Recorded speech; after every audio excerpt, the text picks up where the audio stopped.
Welcome to my YouTube channel. माझ्या YouTube चॅनलमध्ये तुम्हा सर्वांचं स्वागत आहे।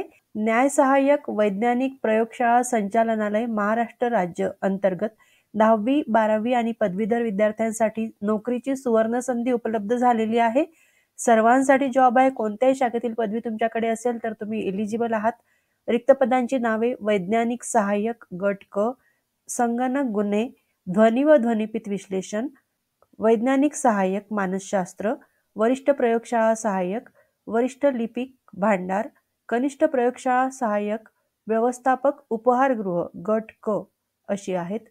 वेतन 35,400 ते 1,12,400 रुपये या रेंजमध्ये मिळणार आहे, प्लस इतर भत्ते देखील मिळणार आहेत। सरकारी नोकरी आहे। तर या पदांविषयीचे डिटेल्स आपण या व्हिडिओमध्ये कव्हर करणार आहोत। त्या अगोदर तुम्ही जर या चॅनलवर नवीन असाल तर चॅनलला सबस्क्राईब करा, लाईक आणि शेअर देखील करा। तुमचे जे मित्र नोकरीच्या शोधात असतील त्यांच्यासोबत हा व्हिडिओ जरूर शेअर करा। महत्त्वाची नोट, माझ्या सगळ्या सबस्क्रायबर्सना मनापासून खूप खूप धन्यवाद। चला तर आजचं हे नोटिफिकेशन कव्हर करू। महाराष्ट्र शासन गृह विभाग न्याय सहाय्यक वैज्ञानिक प्रयोगशाळा संचालनालय महाराष्ट्र राज्य मुंबई गट क या संवर्गातील पदांची सरळ सेवा भरतीसाठी जाहिरात आलेली आहे।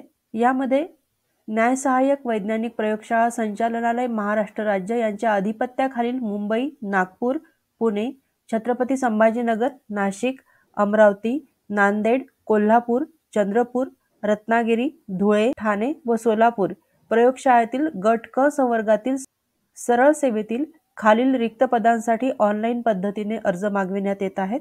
पदाचं नाव आहे वैज्ञानिक सहाय्यक गट क, सायंटिफिक असिस्टंट। आरक्षणानुसार प्रवर्गनिहाय पदे 54 आहेत। वेतन मिळणार आहे 35,400 ते 1,12,400 रुपये, अधिक महागाई भत्ता व शासन नियमानुसार देय इतर भत्ते देखील मिळणार आहेत। आवश्यक शैक्षणिक अर्हता विज्ञान शाखेतील रसायनशास्त्र विषयासह मान्यताप्राप्त विद्यापीठाची कमीत कमी दुसऱ्या वर्गात पदवी उत्तीर्ण। तर BSc इन केमिस्ट्री झालेले उमेदवार या पदासाठी अर्ज करू शकतात। अनुभवाची गरज नाही। फ्रेशर्ससाठी जागा अवेलेबल झालेल्या आहेत। किंवा न्याय सहाय्यक विज्ञान विषयासह विज्ञान शाखेतील मान्यताप्राप्त विद्यापीठाची द्वितीय श्रेणीतील पदवी तुमच्याकडे असणे आवश्यक आहे। दुसरं पद आहे वैज्ञानिक सहाय्यक संगणक गुन्हे, ध्वनी व ध्वनिपीत विश्लेषण गट क, scientific assistant, cyber crime, tape authentication and speaker identification. वेतन मिळणार आहे 35,400 ते 1,12,400 रुपये, अधिक महागाई भत्ता व शासन नियमानुसार देय इतर भत्ते। पदसंख्या 15 आहे। शैक्षणिक पात्रता विज्ञान शाखेतील भौतिकशास्त्र किंवा संगणकशास्त्र किंवा इलेक्ट्रॉनिक्स किंवा माहिती आणि तंत्रज्ञान या विषयासह किमान द्वितीय श्रेणीतील पदवी अथवा अभियांत्रिकी शाखेतील संगणकशास्त्र किंवा इलेक्ट्रॉनिक्स किंवा माहिती आणि तंत्रज्ञान किंवा न्याय सहाय्यक विज्ञान या विषयातील किमान द्वितीय श्रेणीतील पदवी उत्तीर्ण। फिजिक्स, कॉम्प्युटर सायन्स, इलेक्ट्रॉनिक्स किंवा IT या विषयासह BSc झालेले विद्यार्थी अप्लाय करू शकतात। किंवा तुमच्याकडे कॉम्प्युटर सायन्स, IT किंवा इलेक्ट्रॉनिक्स या विषयातील इंजिनिअरिंग शाखेतील पदवी असेल तरीही तुम्ही या पदासाठी अर्ज करू शकता। किंवा post graduate diploma in digital and cyber forensic and related law या विषयामध्ये तुमचं शिक्षण डिप्लोमा झालेला असेल तर तुम्ही अप्लाय करायचं आहे। फ्रेशर्ससाठी या जागा अवेलेबल झालेल्या आहेत। शासकीय नियमानुसार आरक्षणाचा तक्ता देखील इथे दिलेला आहे। तिसरं पद आहे वैज्ञानिक सहाय्यक मानसशास्त्र गट क, सायंटिफिक असिस्टंट सायकोलॉजी। वेतन मिळणार आहे 35,400 ते 1,12,400 रुपये, अधिक महागाई भत्ता व शासन नियमानुसार देय इतर भत्ते। या पदासाठी मानसशास्त्र विषयातील किमान द्वितीय श्रेणीतील पदवी किंवा शासनाने त्यास समकक्ष म्हणून घोषित केलेली अन्य अर्हता। तर मानसशास्त्र विषय घेऊन सेकंड क्लासमध्ये पास झालेले विद्यार्थी एलिजिबल आहेत या पदासाठी। या पदासाठी ते अर्ज करू शकतात। अनुभवाची गरज नाही। ज्यांनी 1 वर्ष मानसशास्त्रीय अभ्यासातील प्रशिक्षण किंवा संशोधन व विकासाचा अनुभव धारण केलेला आहे अशा उमेदवारांना प्राधान्य देण्यात येईल। पुढचं पद आहे वरिष्ठ प्रयोगशाळा सहाय्यक गट क, सिनियर लॅबोरेटरी असिस्टंट। वेतन मिळणार आहे 25,500 ते 81,100, अधिक महागाई भत्ता व शासन नियमानुसार देय इतर भत्ते। 30 जागा अवेलेबल झालेल्या आहेत। विज्ञान शाखेत उच्च माध्यमिक शालांत प्रमाणपत्र HSC सायन्स परीक्षा उत्तीर्ण असणे आवश्यक आहे। म्हणजे सायन्स घेऊन 12वी झालेले विद्यार्थी या पदासाठी अर्ज करू शकतात। खूप चांगली संधी चालून आलेली आहे। सर्वांनी या पदासाठी अप्लाय करायचं आहे। वरिष्ठ लिपिक भांडार गट क, सिनियर क्लर्क स्टोअर्स। वेतन मिळणार आहे 25,500 ते 81,100 अधिक महागाई भत्ता व शासन नियमानुसार देय इतर भत्ते।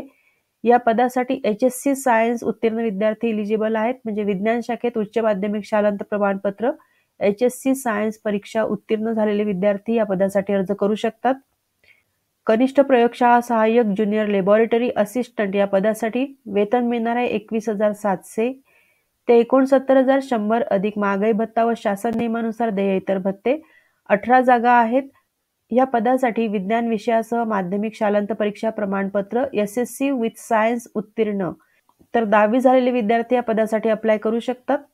पुढचं पद आहे व्यवस्थापक उपहारगृह गट क मॅनेजर कॅन्टीन। वेतन मिळणार आहे 29,200 ते 92,300 रुपये या रेंजमध्ये अधिक महागाई भत्ता व शासन नियमानुसार देय इतर भत्ते। या पदासाठी 10वी उत्तीर्ण विद्यार्थी अप्लाय करू शकतात।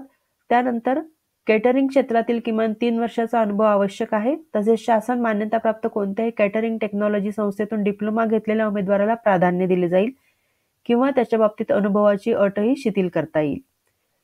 तर 10वी झालेले विद्यार्थी या पदासाठी अप्लाय करू शकतात, परंतु केटरिंग कामाचा 3 वर्षाचा अनुभव असणे आवश्यक आहे किंवा केटरिंगचा डिप्लोमा झालेला असेल तर तुम्हाला प्राधान्य दिलं जाईल।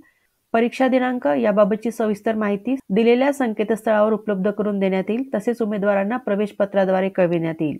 ऑनलाईन अर्ज मागविण्यात आलेले आहेत। वेबसाईटचा ॲड्रेस इथे दिलेला आहे। खेळाडू आरक्षण देखील दिलेलं आहे। उमेदवार हा महाराष्ट्र राज्याचा रहिवासी असावा व त्यांच्याकडे महाराष्ट्र राज्याचे अधिवास प्रमाणपत्र असणे आवश्यक आहे। आरक्षित मागास प्रवर्गाचा दावा करणाऱ्या उमेदवारांना त्या संदर्भातील सक्षम अधिकाऱ्याने दिलेले जात प्रमाणपत्र व उपलब्ध असल्यास जात वैधता प्रमाणपत्र म्हणजे कास्ट सर्टिफिकेट आणि कास्ट व्हॅलिडिटी सर्टिफिकेट निवडी अंती सादर करणे आवश्यक आहे। म्हणजे सिलेक्शन झाल्यानंतर तुम्ही कास्ट सर्टिफिकेट आणि कास्ट व्हॅलिडिटी सर्टिफिकेट सादर करणे आवश्यक आहे। उमेदवारांना परीक्षेसाठी स्वखर्चाने उपस्थित राहावे लागेल। परीक्षेसाठी नेमून दिलेल्या परीक्षा केंद्रावर दिलेल्या वेळेपूर्वी 1 तास 30 मिनिटे अगोदर उपस्थित राहावे। अंतिम निवड यादीतील उमेदवारांनी सादर केलेल्या विविध प्रमाणपत्रांच्या साक्षांकित प्रती मूळ प्रमाणपत्राच्या आधारे कागदपत्रे तपासणीवेळी तपासण्यात येतील। सदर प्रमाणपत्राच्या साक्षांकित प्रती मूळ प्रमाणपत्राच्या आधारे कागदपत्र तपासण्याच्या वेळी उपलब्ध करून देणे उमेदवारांना बंधनकारक राहील। त्यामधील प्रमाणपत्रे खोटी किंवा चुकीची आढळल्यास संबंधित उमेदवारास अपात्र ठरविण्यात येईल। तर आपल्या झेरॉक्स कॉपीज उमेदवारांनी अपलोड करायच्या आहेत, त्यावर त्या साक्षांकित असल्या पाहिजे। डॉक्युमेंट व्हेरिफिकेशनला ज्यावेळेस तुम्ही जाणार आहात त्यावेळेस तुमच्या झेरॉक्स कॉपीज आणि मूळ जे कागदपत्र आहे ते सेम असले पाहिजेत। त्यामध्ये जर काही तफावत आढळली, काही फरक आढळला तर तुमचं कॅन्डिडेचर रद्द होऊ शकतं। त्यामुळे योग्य प्रमाणपत्रच तुम्ही अपलोड करायचे आहेत। पात्रता भारतीय नागरिकत्व। वयोमर्यादा इथे दिलेली आहे। अमागास वर्गासाठी 18 ते 38 वर्षे, मागासवर्गीय उमेदवारांसाठी 18 ते 43 वर्षे। परीक्षेचे स्वरूप सर्वच पदांसाठी लेखी परीक्षा होणार आहे। एकूण प्रश्न 100 असतील आणि एकूण गुण त्यासाठी 200 दिले जातील। परीक्षेमध्ये मराठी, इंग्रजी, सामान्य ज्ञान आणि बौद्धिक चाचणी याप्रमाणे परीक्षेचे विषय निश्चित करण्यात आलेले आहेत। परीक्षा ही ऑनलाईन कॉम्प्युटर बेस्ड टेस्ट पद्धतीने घेण्यात येईल। परीक्षेच्या प्रश्नपत्रिका वस्तुनिष्ठ बहुपर्यायी स्वरूपाच्या असतील। प्रश्नपत्रिकेतील प्रत्येक प्रश्नास अधिकाधिक 2 गुण ठेवण्यात येतील। शासकीय निर्णयानुसार सर्व पदांकरिता मौखिक चाचणी म्हणजे मुलाखती घेण्यात येणार नाहीत। गुणवत्ता यादीमध्ये अंतर्भाव करण्यासाठी उमेदवारांनी एकूण गुणांच्या किमान 45% गुण प्राप्त करणे आवश्यक राहील। उमेदवारांनी आपली सगळे कागदपत्रे फॉर्म भरताना PDF फॉर्मॅटमध्ये अपलोड करायची आहेत। यामध्ये अर्जातील नावाचा पुरावा, यासाठी 10वीचं सर्टिफिकेट, वयाचा पुरावा, बर्थ सर्टिफिकेट किंवा 10वीचं सर्टिफिकेट, शैक्षणिक अर्हता इत्यादीचा पुरावा, मागासवर्गीय असल्यास त्याबाबतचा पुरावा, आरक्षणासंबंधीचा पुरावा, अनुभव प्रमाणपत्र, लहान कुटुंबाचे प्रमाणपत्र, मराठी भाषेचे ज्ञान असल्याचा पुरावा यापैकी जे कागदपत्र तुम्हाला लागू पडतं ते सगळे कागदपत्र अपलोड करायचे आहेत। अर्ज फक्त ऑनलाईन प्रणालीद्वारे स्वीकारण्यात येतील। अर्ज सादर केल्यानंतर विहित मुदतीत परीक्षा शुल्क भरल्याशिवाय अर्ज विचारात घेतला जाणार नाही। अर्ज सादर करताना परीक्षा केंद्राची निवड करणे आवश्यक आहे। उपलब्ध पर्यायांपैकी पसंती क्रमानुसार 3 केंद्राची निवड करणे आवश्यक आहे। खुल्या प्रवर्गाच्या उमेदवारांसाठी परीक्षा शुल्क 1000 रुपये आहे आणि मागासवर्गीय प्रवर्गासाठी 900 रुपये आहे। या परीक्षा शुल्काव्यतिरिक्त बँक चार्जेस तसेच त्यावरील देयकर अतिरिक्त असतील। परीक्षा शुल्क नापरतावा आहे। एकापेक्षा अधिक पदांकरिता अर्ज करायचा असल्यास अशा प्रत्येक पदासाठी स्वतंत्र अर्ज सादर करून त्यासाठी स्वतंत्र परीक्षा शुल्क भरणे बंधनकारक राहील। ऑनलाईन पद्धतीने शुल्क भरायचे आहे. 6/2/2024 ला ऑनलाईन फॉर्म सुरू झालेले आहेत. 27/2/2024 ही शेवटची तारीख आहे. परीक्षेचा दिनांक आणि अंतिम कालावधी वेबसाईटवर संकेतस्थळावर उपलब्ध करून देण्यात येईल. त्यामुळे उमेदवारांनी ऑनलाईन फॉर्म भरल्यानंतर वेळोवेळी संकेतस्थळाला भेट देणे आवश्यक आहे. ऑनलाईन अर्ज भरताना काही अडचणी असल्यास त्या संदर्भात उमेदवारांच्या लॉग इन ID वरील ग्रीव्हन्स डेस्क यावर संबंधित माहिती उपलब्ध करून घेता येईल. तसेच रजिस्ट्रेशन पेजवरील नमूद क्रमांकावर तुम्ही संपर्क साधू शकता. या पेजवरती येऊन उमेदवारांनी सुरुवातीला न्यू रजिस्ट्रेशन करायचं आहे आणि त्यानंतर लॉग इन करून ऑनलाईन फॉर्म भरायचा आहे.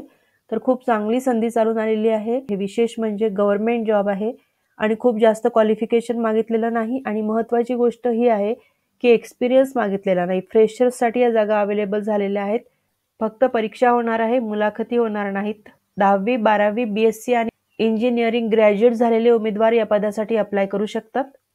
तर जे उमेदवार इंटरेस्टेड आहेत त्यांनी या पोस्टसाठी जरूर अप्लाय करा.